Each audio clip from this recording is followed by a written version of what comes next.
I love Karol G's performance. I know I made videos about Bieber and I made videos about Sabrina.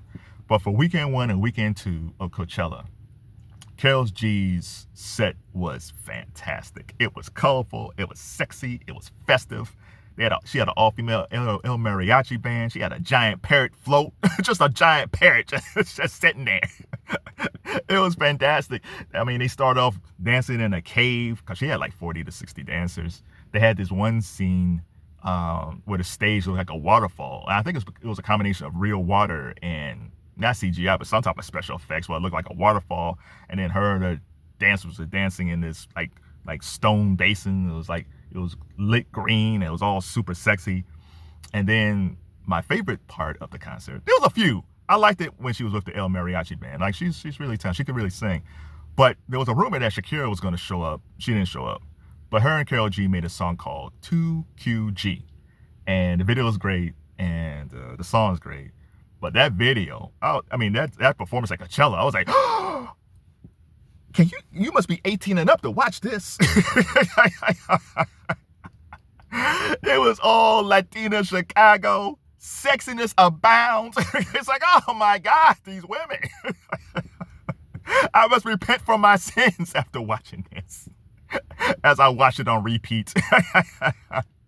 Yeah, man, that was a really great performance. But yeah, it's almost like she took Celia Cruz and Shakira and Anita and Jennifer Lopez and Becky G, who was also there, and herself, and just mixed everything up and just made this great full-on Latina experience at Coachella. It was fantastic. And I know that thing was really expensive. And probably it might be the most expensive set ever at Coachella. So I was looking at how much they made and how much they spent. So for Bieber, Bieber was paid $10 million. And I think he spent only around $500,000. So he had like the two ovals that he kind of performed in and his laptop. But the rate of return on his laptop is amazing, because I think his global streams went up 250%. It's pretty amazing. Sabrina, I think, was paid around $5 million. But I think the cost of her set was like $8 to $12 million. And that whole Sabrina Wood thing was fantastic with the guest stars and the dancers and the set designs and costume changes. It was amazing. It was an amazing thing. And then Karol G, I think, was paid between $6 to $8 million. But her cost of her production was $15 to $24 million. Now, here's the thing. The artists do get paid, but Coachella does not pay for the set designs. That's on you. So someone like Bieber is like, I could pay more. So let me get my water on my laptop and see what we can do with this. And Sabrina, she spent more, between 8 to 12. And that, it looks like it was a very expensive set. But the Karol G thing, I do believe she did spend that type of money, because that was it's almost like you looking at her. If she took this show and took it on the road, you understood. It's like, yeah, you just watched a full-on concert. And that might be the thing that might hurt her. Because here's the thing. I think when she did this, her and Sabrina, I think when she did this, Karol G, I think this is her saying like, hey, you might not know who I was before this performance, but after this weekend at Coachella, you're going to know who I am. My name is Karol G. and her hope, I think, is, listen, she got a strong Latin base. No matter where she goes around the world, she got a strong Latin base. So she's going to make a lot of money when she goes back on tour, because after the second week of Coachella, they announced that she's going to go on tour.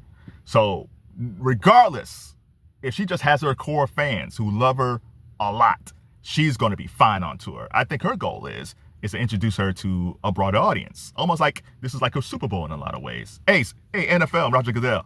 I know you guys just had Bad Bunny, and you probably won't put another Latin person on after him. You might take a little bit of time and bring it on somebody else, even though he did a good job. I nominate Karol G and her dancers in a couple of years. So I'm petitioning for Karol G to be the Super Bowl performer in 2029. Well, no, 2028 would be nice. Let's do 2028. But yeah, so I think this is her way of just introducing herself to a broader audience. The problem is, if you really liked her performance, probably and let's say you liked her more than even I did. I liked her a lot. All the songs were in Spanish. So most people, when they go to concerts, they want to sing along the songs, or they know the songs. And even though all those songs were great, Like, I loved all those songs. I didn't know most of them. I didn't. And I think that's what happens. I think that's going to happen to some of the audience. Some of the audience is going to say, man, I love her a lot. I love this set. Like, I love everything that she did. And I'm sure it's going to be a party atmosphere if I bought tickets, but I don't know enough of her songs to go.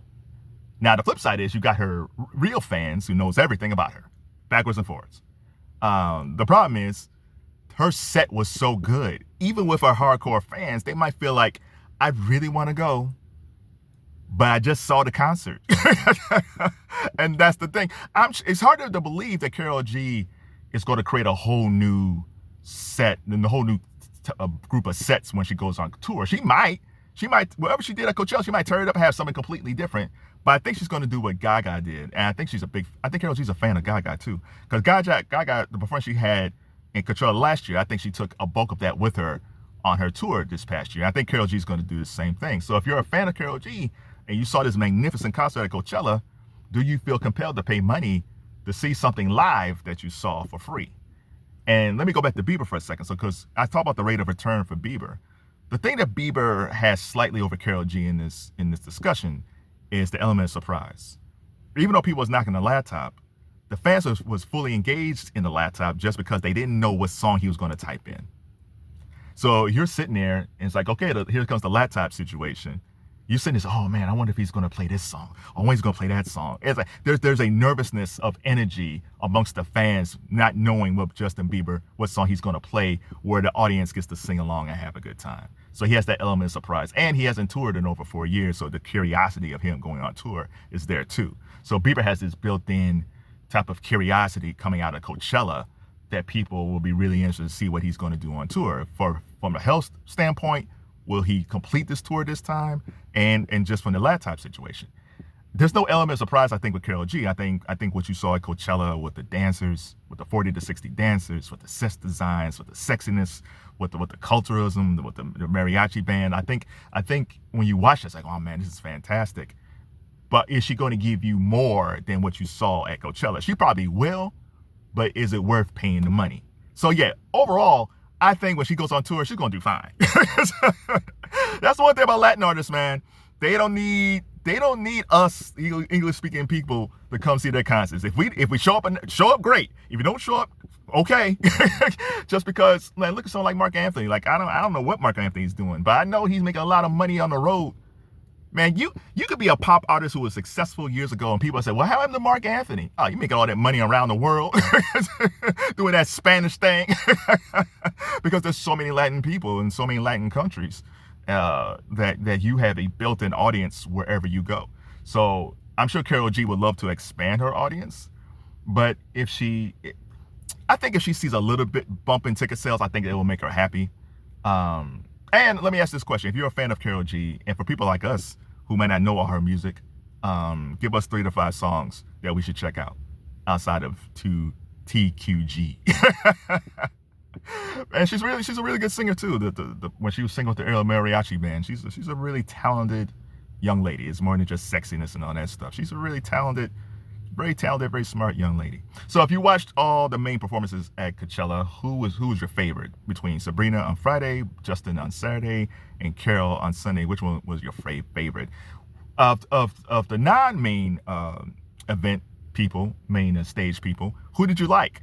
I like Major Lazer. Major Lazer is really good. Him and his dances was fantastic. And I was watching before Karol G. I went to the Sahara stage, and they had like a group of DJs playing like deep house music, and I was like, oh man, this is fantastic. And of course, there's Iggy Pop and his pot belly. I always got to go back to that. So yeah, so for the non-main stage people, what was your favorite performance at Coachella?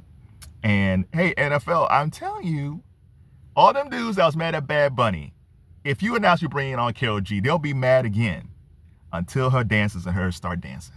And all them dudes that say they hated Latin music, all of a sudden they start saying, what's her name again? Karol G? What was that one song? 2Q what? TQ what? Shout out to Karol G. Shout out to the giant parrot. Squawk.